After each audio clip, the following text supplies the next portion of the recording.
Muy buen día, amada iglesia y amigos que nos acompañan este día domingo. Gracias por conectarte con nosotros y participar de nuestro servicio. Antes de continuar con esta serie del Sermón del Monte, quería pedirte que me acompañaras en una oración. Padre Santo, Dios, gracias por la oportunidad que tenemos de acercarnos a usted, de conectarnos a través de las escrituras, de la oración, de la familia espiritual. Padre, gracias por todo lo que nos regalas. Gracias por el privilegio que tenemos, Señor, de escudriñar, profundizar en las escrituras, encontrar el sentido, el significado, el propósito que ellas tienen para nosotros, Señor. Y cómo tú quieres transformarnos a través de tu palabra, de tu mensaje, del Espíritu que habita en ellas.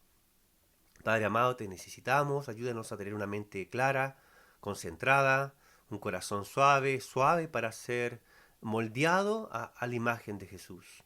Te oro por aquellos también, Padre, que están pasando necesidades, dificultades, aquellos que están enfermos, aquellos que están, Padre, con dificultades emocionales, mentales, aquellos que están pasando, Padre, por tiempos dolorosos. Dales el consuelo, el aliento que tanto necesitan, Señor. Padre amado, protégenos, manténnos, por favor, unidos como iglesia. Ayúdanos a servirnos, danos la energía, la fuerza, Padre, para poder llegar a otros lugares, para comunicarnos con nuestros familiares, servir a nuestra comunidad. Gracias, Dios, por todo lo que nos das. Gracias por la oportunidad que tenemos de ir a usted. Entonces te lo oramos en el nombre de Jesús, nuestro amado Señor. Amén. Bueno, seguimos con nuestra serie del Sermón del Monte. Un día más en esta serie. Hemos estado viendo diferentes bienaventuranzas y cada una de ellas es un desafío, ¿no? Es un ánimo también a esta forma de ver las cosas de Dios de una manera tan distinta, como Él valora algo tan distinto como lo hace el mundo. Es, realmente es una contracultura lo que Dios nos transmite a través del Sermón del Monte. Algo que hay que recordar es que el Sermón del Monte es para discípulos, es para seguidores de Jesús, para personas que reconocen que Jesús es el Señor, es el Mesías. Y ese es un punto tan importante, porque esta vida no se puede llevar o estas cualidades no se pueden formar solamente por tener una buena intención. Es tan importante entregar nuestra vida a la autoridad de Jesús y ser influenciados por su Espíritu Santo.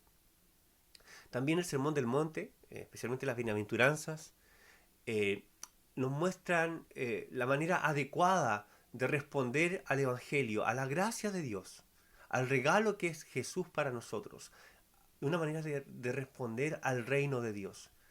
Esto nos muestra la manera adecuada, la respuesta correcta que hay que tener al Evangelio. También nos reflejan el carácter de Jesús.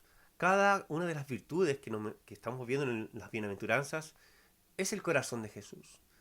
Por lo tanto, al estudiarlas, al profundizarlas y al ponerlas por obra, por práctica, no es opcional para aquellos que hemos decidido ser seguidores de Jesús. Necesitamos crecer en ellas, formarlas, como se dice, hincar el diente en ellas, trabajar por llegar a desarrollarlas. También esto también es tan importante en las bienaventuranzas porque nos ayudan en nuestra relación con Dios y en nuestra relación con los semejantes, con nuestro prójimo.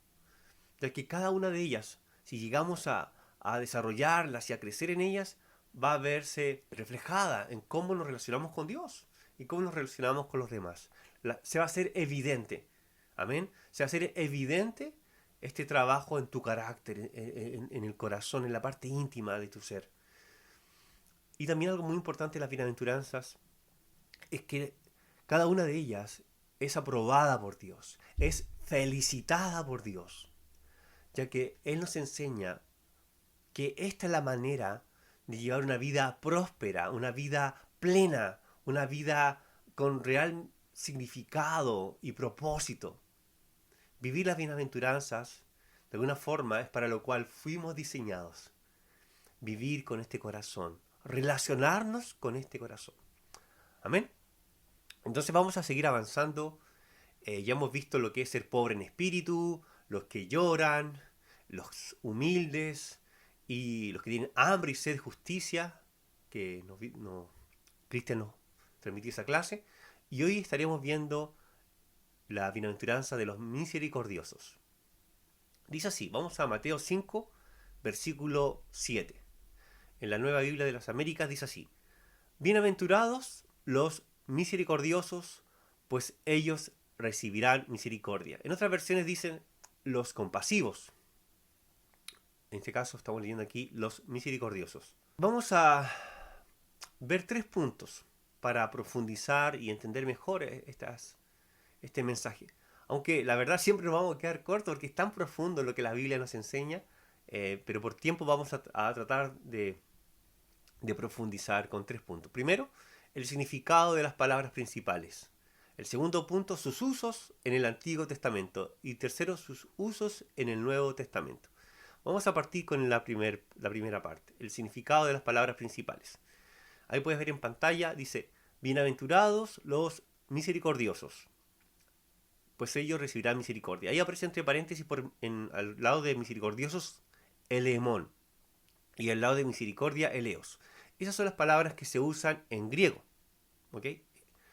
Primero vamos a ver esta palabra que es misericordioso, elemón. Es un adjetivo que algunas versiones traducen como compasivo, aunque no es simplemente ser compasivo, sino que es una compasión activa, es una acción que te mueve la compasión, nos lleva a hacer algo. A eso se refiere el emón. Y en cuanto a eleos, que se traduce como misericordia o compasión, es la manifestación externa de la compasión. Esto da por sentado la necesidad de aquel que recibe este eleos, esta misericordia, y los recursos adecuados para afrontar la necesidad de aquel que la exhibe.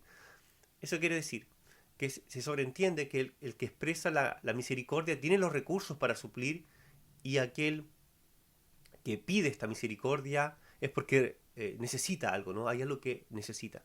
Para entender mejor este concepto de eleos, que es misericordia, vamos a remontarnos al hebreo, que ya vamos a ir más atrás. Y la palabra que se usa en hebreo es Gesed. Gesed tiene varios matices. Significa bondad, amor constante, gracia, misericordia, fidelidad, devoción. Siempre hace alusión a esto, a un pacto, a un compromiso. Por ejemplo, el compromiso que tiene un padre con su hijo, el esposo con su esposa, o entre amigos. Tiene relación a una obligación, pero también a una generosidad. Pero el concepto aquí primordial es este concepto de compromiso. Ahí está relacionada esta palabra de Gesed, misericordia, como es traducida. Vamos a ver aquí lo que nos dice el comentario al Nuevo Testamento de William Barclay en la página 37. Aquí describe la palabra Gesed. Dice así: la palabra hebrea para misericordia es Gesed, y es una palabra intraducible. No quiere decir simplemente simpatizar con una persona en el sentido popular de esta palabra. No quiere decir solo darle a uno lástima de otro que lo pasa mal. Gesed, misericordia, quiere decir la capacidad de ponerse totalmente en el lugar de otro, de manera que ve con sus ojos, piensa con su mente y siente sus sentimientos. Está claro que es mucho más que una oleada emocional de lástima, exige un esfuerzo deliberado de la mente y de la voluntad. Denota una simpatía que no se da, por así decirlo, desde fuera, sino que viene de una deliberada identificación con la otra persona hasta el punto de ver y sentir como ella. La descripción que nos da William Barclay de esta palabra es bastante profunda, ya que nos hace ver que es identificarse, es conectarse con la otra persona, es sentir lo que la otra persona siente. Eso es lo que nos quiere decir Gesed. Te das cuenta que no es tan solo como la compasión, es algo mucho, mucho más profundo. Entonces, una de las aristas de esta palabra es esta identificación con el dolor, con la situación, con la necesidad del otro. Y también está relacionado con el pacto, ¿no? Hay un compromiso de involucrarse con el otro. Es lo que Dios hacía y lo que hace Dios con su pueblo. Vamos a ver aquí en ocasiones donde se usa la palabra Gesed. Vamos al segundo punto, que es el uso de estas palabras en el Antiguo Testamento. Vamos con el Salmos 103, versículos 7 al 14. Dice así: A Moisés dio a conocer sus caminos, y a los israelitas sus obras. Compasivo y clemente es el Señor, lento para la ira y grande en misericordia. No luchará con nosotros para siempre, ni para siempre guardará su enojo. No nos ha tratado según nuestros pecados, ni nos ha pagado conforme a nuestras iniquidades. Porque como están de altos los cielos sobre la tierra, así es de grande su misericordia para los que le temen. Como está de lejos el oriente del occidente, así alejó de nosotros nuestras transgresiones. Como un padre se compadece de sus hijos, así se compadece el Señor de los que le temen. Porque Él sabe de que estamos hechos, se acuerda de que solo somos polvo. Amén. Es increíble cómo esta escritura nos describe el corazón de Dios. ¿Cómo es Dios? ¿Cuál es su naturaleza? Y la naturaleza de Dios es una naturaleza grande en misericordia, grande en Gesed, en esta fidelidad, en este amor constante, en este amor de compromiso, este amor generoso. Así es Dios, así siente. Se identifica con nuestras miserias, se identifica también con nuestras debilidades. Y es increíble cómo Dios se revela. ¿Quién es Dios? Es un Dios compasivo, es un Dios clemente, es un Dios paciente, que no nos da lo que nos merecemos, que es capaz de tener misericordia. Y aquí hay algo interesante lo que menciona acá el versículo 11, que su misericordia para los que les temen, ¿no? Es grande su misericordia para los que les temen. Hizo un pacto con su pueblo. Y Dios quiere hacer un pacto contigo a través de la sangre de Jesús. Y una vez que tú eres parte de este pacto, Dios promete ser fiel, estar contigo, no soltarte. Dios es un Dios que guarda Gesed, que entrega esta misericordia para aquellos que hacen pacto con Él. Dios es un Dios bondadoso, es parte de su naturaleza.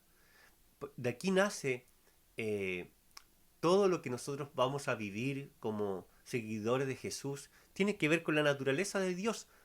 ¿De quién es Dios? Yo te pregunto, ¿cómo ves a Dios? ¿Lo ves de esta manera?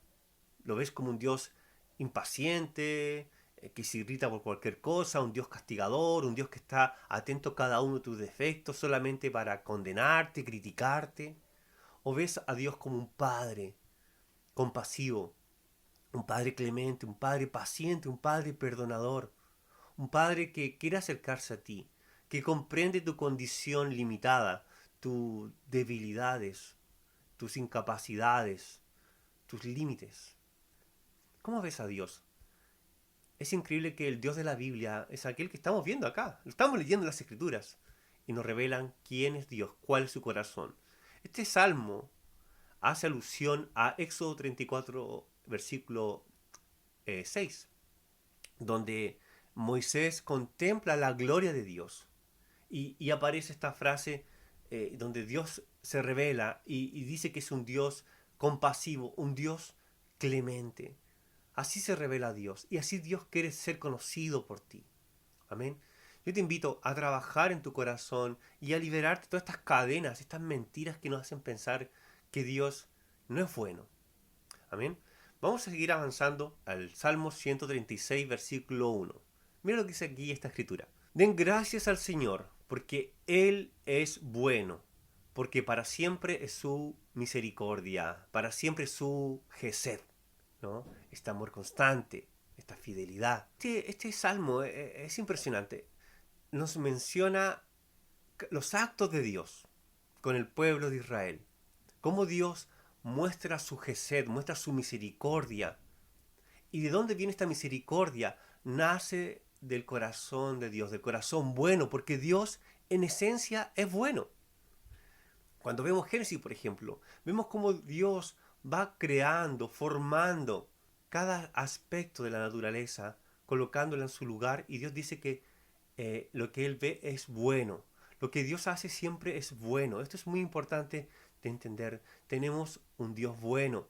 Al Dios que tú sirves, al Dios que tú amas, al Dios que tú le has entregado tu vida, es un Dios bueno.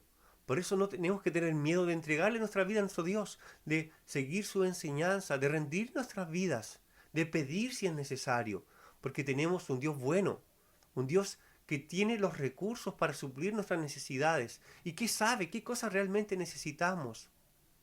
Tenemos un Dios rico y abundante en Gesed, en misericordia. Eso es tan importante. Y esto nace y viene de un corazón de un Dios que es bueno. Eso es un punto tan importante a considerar. Y te invito a estudiar el Salmo 136 para que nos vayamos recordando las bondades de Dios y de un Dios poderoso que puede suplir nuestras necesidades y ayudarnos en tiempos de angustia. ¿Sabes qué? Pienso que es tan sano, ¿no?, tener escrito las veces que Dios te ha ayudado. Como lo que menciona acá el Salmo 136, menciona todas las veces, las ocasiones en que Dios ayudó a su pueblo. Mostró su grandeza, mostró su gesed. Y creo que es sano, ¿no?, hacer como esto, ¿no? Tener un diario donde colocar las cosas buenas que Dios nos ha dado, cómo nos ha suplido, cómo nos ha protegido durante nuestra vida. Antes de ser cristiano, Dios ya estaba ahí mostrando su misericordia con tu vida. Así que te invito a pensar en esto porque esto nos ayuda a ser personas agradecidas, a valorar el gran Dios que tenemos y entender que hay un Dios que sí está pendiente de nosotros. A pesar de todas las tragedias y dificultades que vemos en este mundo, detrás de todo este escenario caótico, hay un Dios bueno. Amén. Antes de seguir avanzando, vamos a ver otra palabra. Vimos lo que era la misericordia, el gesed. Y vamos a ver ahora respecto a lo que es misericordioso.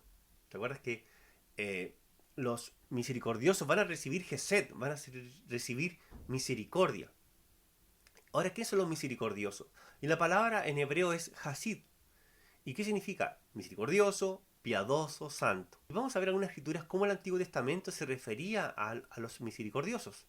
Vamos a Proverbios 11, versículo 17. Dice así: el hombre misericordioso se hace bien a sí mismo, pero el cruel a sí mismo se hace daño. Increíble cómo este libro de tanta sabiduría que es Proverbios nos muestra aquí cómo el hombre misericordioso finalmente se hace bien. Y es tan real. Cuando hacemos el bien a otro, ¿cómo te sientes? Cuando tienes misericordia con tus hijos, con tu esposa, o con tu esposo, con algún familiar, o con alguien en tu comunidad, ¿cómo te sientes? Cuando damos misericordia, cuando suplimos la necesidad de otro, en esta relación, esta amistad que podemos formar, uno se siente pleno, ¿no? Es increíblemente que entre más desarrollamos la misericordia, nuestra mente se hace mucho más sana. Emocionalmente somos personas mucho más sanas, más conectadas, con empatía, nos relacionamos mejor con otros. Cuando servimos a aquellos que están pasando dificultades o aplicamos misericordia, realmente nos hacemos bien a nosotros mismos cuando servimos a otros.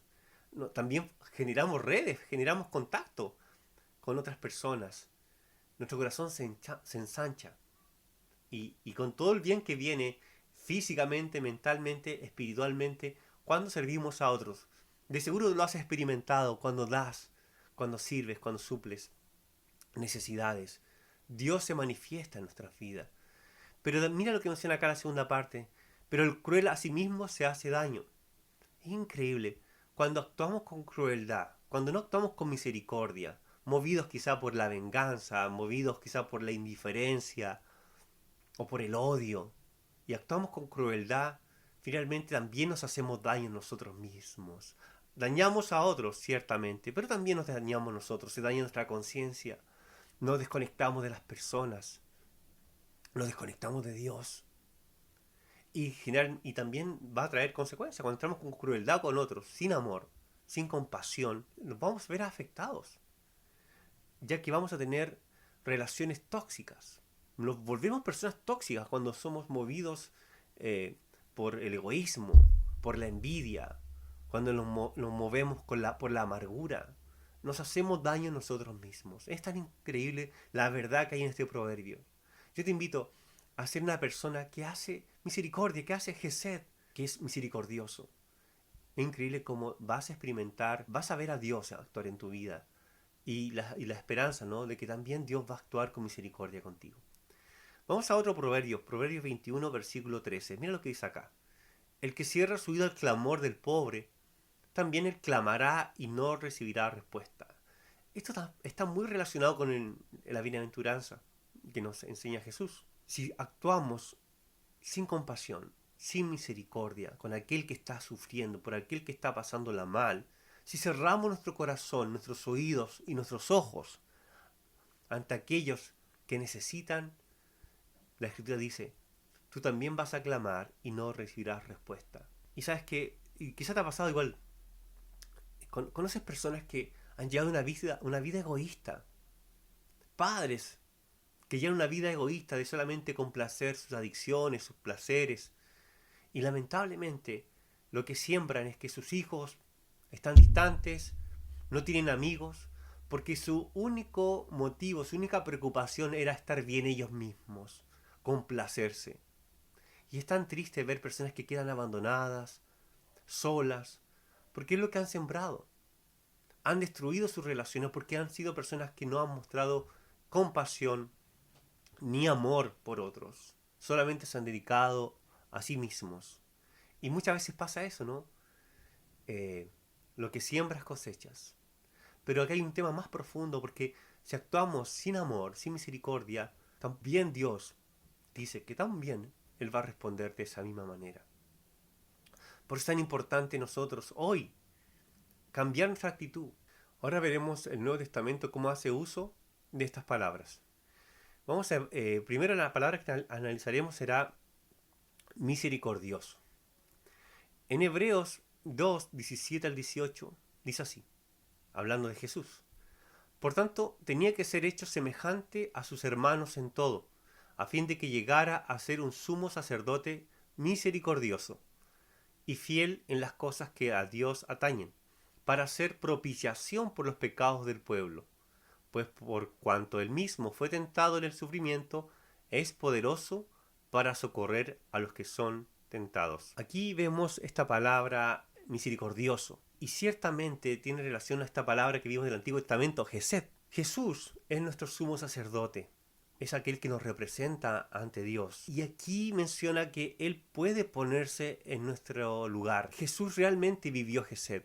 Él sintió lo que nosotros sentimos, la tentación, el dolor, el abandono, el rechazo, el abuso, el maltrato. Jesús sabe lo que es ser débil, lo que estar en nuestro cuerpo, lo que vivir en un mundo corrupto, en un mundo caído. Jesús lo sabe, por eso Él puede compadecerse de nosotros, puede ser misericordioso. Y Él está dispuesto y estuvo dispuesto a entregarse a sí mismo para limpiarnos por nuestros pecados, para que pudiéramos tener acceso al Padre. Jesús sabe lo que es sufrir. Por lo tanto, cada uno de nosotros, en nuestras situaciones que estemos viviendo o vamos a vivir a futuro, o ya hemos vivido, podemos decir que hay un Dios que nos entiende, hay un Jesús que se puede poner en nuestro lugar. Quizás has experimentado heridas que te han dañado, que están ahí en tu memoria y cada cierto tiempo te recuerdas y pesan. Quiero decirte que hay un Dios, hay un Jesús que te entiende, que se puede poner en tu lugar, que se puede poner en tus zapatos. Jesús por eso puede aplicar misericordia, porque Él sabe.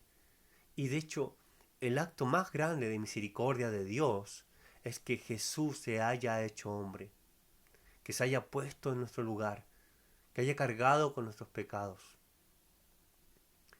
Dice acá el versículo 18, pues cuanto él mismo fue tentado en el sufrimiento, es poderoso para socorrer a los que son tentados. No estamos solos, no estamos solos en medio de este mundo, de la situación que estás viviendo. A veces pasamos por situaciones de mucho estrés, donde no vemos nada pasar. Quizás te sientes limitado, te sientes atrapado. Jesús sabe lo que sientes. Él quiere aliviarte, Él quiere ayudarte, Él quiere acompañarte en medio de la dificultad. Él puede sacarte de ese estado en que estás, o aún puede acompañarte en medio de ese estado. Todo lo que vivimos tiene un sentido cuando estamos en Cristo. Y lo que estás pasando tiene un propósito. y Jesús puede ponerte a tu lado, puede sentir lo que tú sentiste. Por lo tanto, Jesús es nuestro sumo sacerdote que puede ponerse en nuestro lugar. ¿Qué mejor manera de entender lo que es Gesed a través de algo gráfico, como algo que sucedió, como un hecho? Vamos acá a Lucas, capítulo 10, versículo 25 al 37. Dice así: Cierto intérprete de la ley se levantó y para poner a prueba a Jesús dijo: Maestro, ¿qué haré para heredar la vida eterna? Jesús le dijo: ¿Qué está escrito en la ley? ¿Qué lees en ella? Respondiendo él dijo: Amarás al Señor tu Dios con todo tu corazón y con toda tu alma y con toda tu fuerza y con toda tu mente y a tu prójimo como a ti mismo. Entonces Jesús le dijo: Has respondido correctamente. Haz esto y vivirás. Pero queriendo él justificarse a sí mismo, dijo a Jesús: ¿Y quién es mi prójimo? Jesús le respondió: Cierto hombre bajaba de Jerusalén a Jericó y cayó en manos de salteadores, los cuales, después de despojarlo y darle golpes, se fueron dejándolo medio muerto. Por casualidad, cierto sacerdote bajaba por aquel camino, y cuando lo vio, pasó por el otro lado del camino. Del mismo modo, también un levita, cuando llegó al lugar y lo vio, pasó por otro lado del camino. Pero cierto samaritano que iba de viaje llegó a donde él estaba y cuando lo vio tuvo compasión.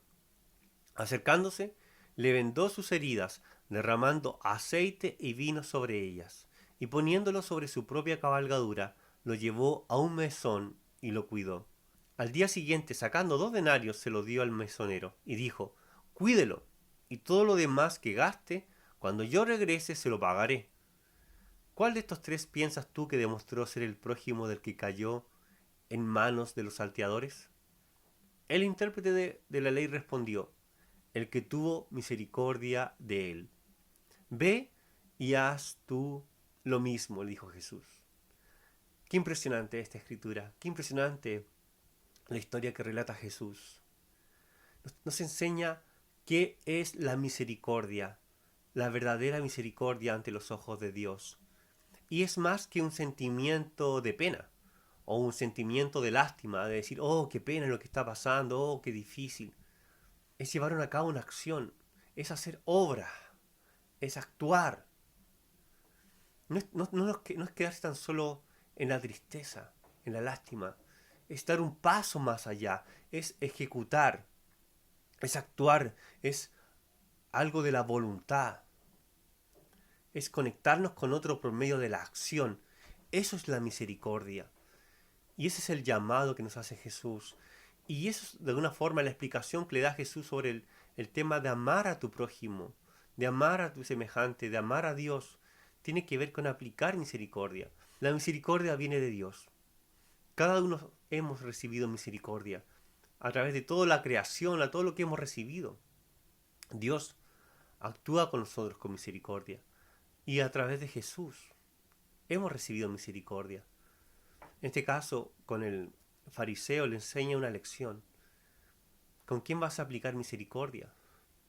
Con aquel que necesita, con aquel que tú ves que está pasándola mal. Y vemos el ejemplo o el mal ejemplo del sacerdote, del levita, que se taparon los oídos, que ignoraron, evitaron retrasarse con sus quehaceres, con sus programas, con sus planes. Dejaron de amar al prójimo, no se pusieron en lugar de aquel que sufre. Y la misericordia, Gesed, es ponerte en el lugar del otro. ¿Cómo hubieran reaccionado los levitas si ellos mismos hubieran sido ese judío que había sido asaltado? Ninguno de ellos se puso en sus zapatos, ninguno se puso en su lugar. Ninguno aplicó la regla de oro que dice: haz a los demás lo que quieres que hagan contigo. Ninguno aplicó eso. Y para vivir la misericordia hay que poner en práctica esta verdad, ¿no? Esta ley, la regla de oro. ¿Cómo quieres que te traten? ¿Cómo quieres que te traten si estuvieras enfermo? ¿Cómo quieres que te traten si tuvieras una enfermedad paralizante? ¿Cómo quieres que te traten si tuvieras una enfermedad que te dejara postrado en cama? ¿Cómo quieres que te traten si por alguna dificultad estás pasando necesidad económica. ¿Cómo crees que te traten si un día eh, tienes alguna pérdida? ¿Cómo crees que te traten? Esto nos ayuda a, a cómo debemos actuar con misericordia. Cuando tenemos la oportunidad de ser padres, hay muchas cosas que cambian. Uno empieza a entender. Cuando somos padres, damos a nuestros hijos, servimos a nuestros hijos y evitamos que pasen por situaciones de dolor. Si pudiéramos ver a los demás como nuestros hijos, en el sentido de amarles, de preocuparnos por ellos, ¿cuánto cambiaría nuestra forma de relacionarnos con los demás? Tan importante tener un corazón compasivo. ¿Qué se siente ser el otro, no? ¿Qué podría estar sintiendo hoy el otro? ¿Por qué reacciona así? Para graficar la enseñanza de Jesús, como lo hace aquí en el Sermón del Monte, quisiera contarte la historia de Federico Arnott. Él fue un misionero que evangelizó Zambia, Angola, República Democrática del Congo. Siendo muy joven empezó en este caminar de evangelismo.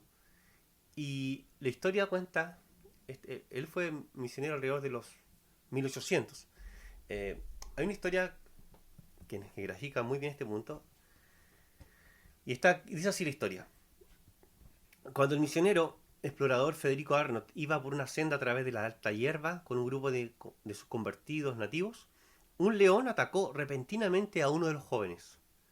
Arnott empujó al joven a un lado y lo cubrió con su propio cuerpo. El animal puso sus patas exactamente sobre el misionero. Por alguna razón inexplicable, el león no atacó al siervo de Dios y se retiró sin causar mal a nadie. Cuando el jefe de la tribu oyó acerca de este incidente, dijo: yo voy a cualquier parte con un hombre blanco que pone su cuerpo entre un león y su amigo nativo. ¿Tienes tú esta clase de interés por otros? Esa es una pregunta que hace acá. Aquí lo que hizo Federico Arnott no fue tan solo decir: oh, qué pena que un león lo está atacando. Oh, qué terrible. No tan solo sintió lástima, sino que él mismo puso su cuerpo, se expuso a sí mismo para proteger al joven convertido. Esta es la clase de amor que Dios nos llama a tener. Es lo que hizo Jesús por nosotros en la cruz. Él mostró misericordia, mostró Gesed. No tan solo fue una emoción, un sentimiento. Él tomó acción. El amor lo movió. Esta fidelidad, este amor constante. Vamos a ver otra escritura que está en Efesios 4:28, versículo 32. Dice así: el que roba, no robe más, sino más bien que trabaje, haciendo con sus manos lo que es bueno, a fin de que tenga que compartir con el que tiene necesidad. No salga de la boca de usted ninguna palabra mala, sino solo la que sea buena para edificación, según la necesidad del momento, para que imparta gracia a los que escuchan.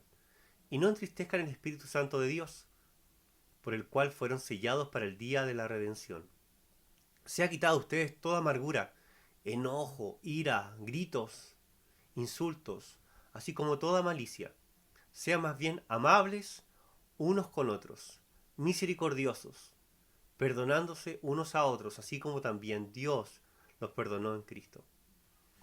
Esta escritura es tan poderosa, ya es la enseñanza práctica de la carta a los Efesios. Hay toda una parte ya más teológica que nos explica quiénes somos en Cristo. Toda esta riqueza del Evangelio, toda esta riqueza de lo que Dios ya ha hecho por nosotros. Y luego empieza a darnos consejos prácticos de cómo llevar a la vida, a lo cotidiano, la enseñanza. Y aquí nos habla Pablo de que cambiemos nuestra forma de ser. Dice que el que roba, no robe más. Es como el que le hace daño quitándole las pertenencias a otro, ya no le quite las pertenencias a otro, sino que ahora trabaje. Invierta su energía, su esfuerzo. ¿En qué? En hacer lo bueno. Es decir, compartir con aquellos que tienen necesidad. ¡Qué vuelco! Una vida egoísta, abusando y aprovechándose de otros, ahora que sea para hacer el bien y suplir a otros. No de quitar, sino de dar. Eso es una vida de gesed, de misericordia, de suplir necesidades, de salir de nosotros mismos. Quizás tú no eres un ladrón, tal vez tú te volviste a Dios sin ser alguien que robaba, o quizás sí, independiente. Pero muchas veces, cuando no hacemos el bien a otros, llevamos una vida egoísta, semejante a un ladrón, ¿no? ¿En qué sentido semejante? En que no damos a otros, que buscamos solamente nuestro beneficio. Pero aquí el punto es, tenemos que cambiar nuestra forma de vida. Al decidir seguir a Jesús, no podemos llevar una vida pasiva, no podemos llevar una vida egoísta, no podemos vivir igual que el mundo. Tenemos que llevar una vida de hacer el bien, de practicar lo que hemos visto en Jesús. Es una vida de servicio. Y también menciona acá en el siglo XXIX que no salga de nuestra boca palabras malas.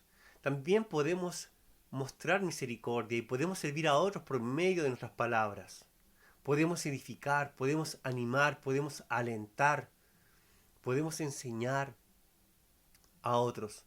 No tan solo criticar y juzgar y condenar, sino también podemos animar a otros. Y aquí hay un llamado a no entristecer al Espíritu de Dios. Cuando llevamos una vida envuelta de amargura, de envidia, de celos, de estar tan preocupado de lo que no tengo, tener un corazón amargo, enojada, con ira, gritos, con insultos, una vida así, un corazón así, es un corazón que no está pleno, no está lleno. Hay algo que no lo hace experimentar plenitud. Y Dios quiere saciar tu corazón. Dios quiere aliviar tu corazón, quitar la amargura. Pero para eso necesitamos llevar este corazón de bienaventurados, poner en práctica las bienaventuranzas, tener un corazón pobre en espíritu, humilde, un corazón que reconoce sus debilidades, un corazón que reconoce que necesita de Dios, que necesita el perdón de Dios. Dios te ha perdonado, Dios te ha limpiado, Dios te ha dado una nueva oportunidad. Por lo tanto, también es importante entregar a otros lo que Dios nos ha entregado a nosotros. Perdonar, tener paciencia. Hay un dicho que dice, el que todo lo conoce, todo lo perdona. Si pudiéramos entender lo que motiva al otro a actuar de esta manera, lo que lo motiva a reaccionar de manera impulsiva o agresiva, si pudiéramos entender su historia, lo más probable seríamos mucho más pacientes. Y también nosotros, si supiéramos el daño que causan nuestras acciones, pensaríamos 2 o 3 veces antes de hablar o decir cosas o actuar de cierta manera. Dios nos llama a ser misericordiosos, a ponernos en los zapatos de los demás, a sentir lo que el otro siente. ¿Qué provocan tus palabras? ¿Construyen? ¿Alivian? ¿Sanan? ¿Son como una medicina? ¿O son como un cuchillo? ¿Cómo son tus palabras? ¿Cómo son tus acciones? Yo te invito a tener un corazón que sea motivado por la gracia de Dios, que sea motivado por lo que Cristo hizo por ti. Muchas veces nos desconectamos de una vida espiritual, de una riqueza de una vida espiritual, porque nos dejamos de mirar a Jesús, dejamos de mirar la cruz, dejamos de mirar lo que Dios ya ha hecho por nosotros, no tan solo en esta vida, sino en la eternidad. Muchas veces olvidamos lo que Dios ha hecho por nosotros. Qué importante es mirar la cruz, qué importante recordar lo compasivo y lo misericordioso que ha sido Dios con nosotros. Es tan importante recordar la bondad y la misericordia de Dios. Nuestra transformación está en mirar quién es Jesús, quién es Dios. En eso está nuestra transformación. No en mirarnos a nosotros mismos, sino en mirar a Dios. Ahí está nuestro deleite, ahí está nuestro placer, ahí está nuestra llenura. Y cuando estamos llenos de Dios, somos capaces de tomar decisiones, de ser misericordiosos, de perdonar a otros. Yo te invito a volverte a Dios, a conectar con Dios. Y de esa manera vas a poder conectar con otros, tener la empatía necesaria, la sensibilidad para compadecerte y tener misericordia. Muchas gracias por este tiempo, gracias por tu atención. Te invito a poner en práctica esta palabra, Gesed, misericordia, fidelidad, amor constante por otros, a ponerte en el lugar de otros.